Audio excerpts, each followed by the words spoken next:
அன்பரேக்கு ஒரு பெரிய fan following இருக்கு. குறிப்பா படம் வந்தபோது அத கேட்ட நபர்கள விட, படம் வந்து ஒரு 2 வருஷம் கழிச்சு அந்த பாட்டு வந்து சோசியல் மீடியால யார் எங்கேயாவது கொஞ்சம் இதுவா போனாங்க, ஒரு டிராவல் பண்றாங்க அப்படினாலே Instagramல அந்த பாட்டு போட்டுறாங்க. ரொம்ப நல்ல பாட்டும் கூட. அவரோட லிரிக்ஸ், சந்தோஷ் சாரோட மியூசிக் இதெல்லாம். அன்பரே எப்படி உருவாச்சு? நான் வந்து ஷூட் பண்ணிட்டேன். எனக்கு விவேக் தான் எழுதணும்னு ரொம்ப ஆசை. அவருக்கு ப்ரீஃப் பண்ண கூட எனக்கு ஒரு மீட்டிங் நல்லா இருக்குன்னு தோணுச்சு. அவர் வாரிசுல ஒர்க் பண்ணிட்டு இருந்தாரு டயலாக்ஸில். அவர் ஹைதராபாத்ல இருந்தார். நான் வந்து இங்கேருந்து கிளம்பி போயிட்டேன். அந்த சாங்கோட ட்ராவல் ஷார்ட்ஸு, இந்த ஓல்டேஜ் ஹோம்க்கு அவள் போவாது, இந்த நாய்க்குட்டியை புதைக்குது, இதெல்லாமே காமிச்சு இதான் எடுத்து வச்சுருக்கேன். இந்த விஷுவலுக்கு தான் பாட்டு வேணும்.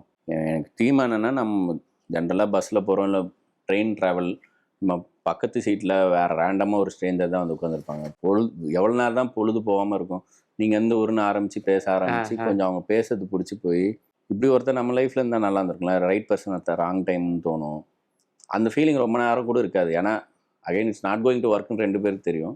இறங்கி போகும்போது மறந்து தான் போகிறோம். ஆனால் கொஞ்ச நேரம் ஒரு மாதிரி ஸ்பேஸில் பிடிக்கும், ஒரு மாதிரி இருக்கும். அது அந்த ஃபீலிங்கில் அந்த பொண்ணு இருக்கா. இவனை இன்ஃபேக்ட் அவன் லவ்வரை காப்பாற்ற தான் போயிட்டுருக்க அந்த ஜேர்னியில் இவன் ஒரு ஆனஸ்டான சோல். இவன் இப்படி யாருக்குனாலும் ஓடுறான், ஒருத்தனை எப்படி இருக்க முடியும் அப்படின்னு அவன் மேலே ஒரு சின்ன அன்பு வருது அவளுக்கு. ஆனால் அது லவ் இல்லைன்னு அவளுக்கும் தெரியும், மூவ் ஆக போகிறான்ட்டு.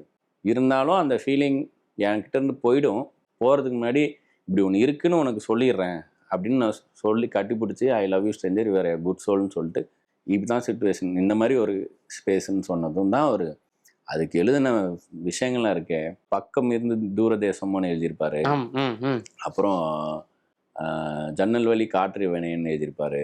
நம்ம பக்கத்து வீட்டில் ப்ரூ பண்ணிட்டு இருந்த காஃபி ஸ்மெல், அந்த ஸ்மெல்லாகவும் காத்தாகவும் எப்படி அவன் லைஃப்குள்ளே வந்து போனான்றதுக்கு ஒவ்வொரு வகையிலும் இருந்தோ வந்தான். ஆனால் அவன் நல்லா இருக்கான். ஆமாம்.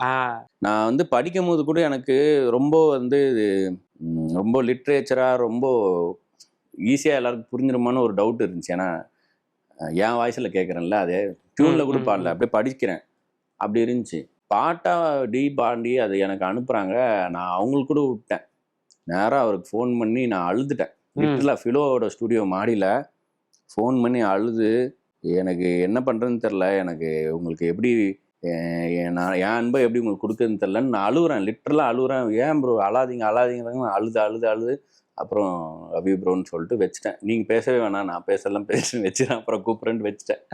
அப்படி ஒரு ஃபீலிங்கை கொடுத்த பாட்டு. சூப்பர்.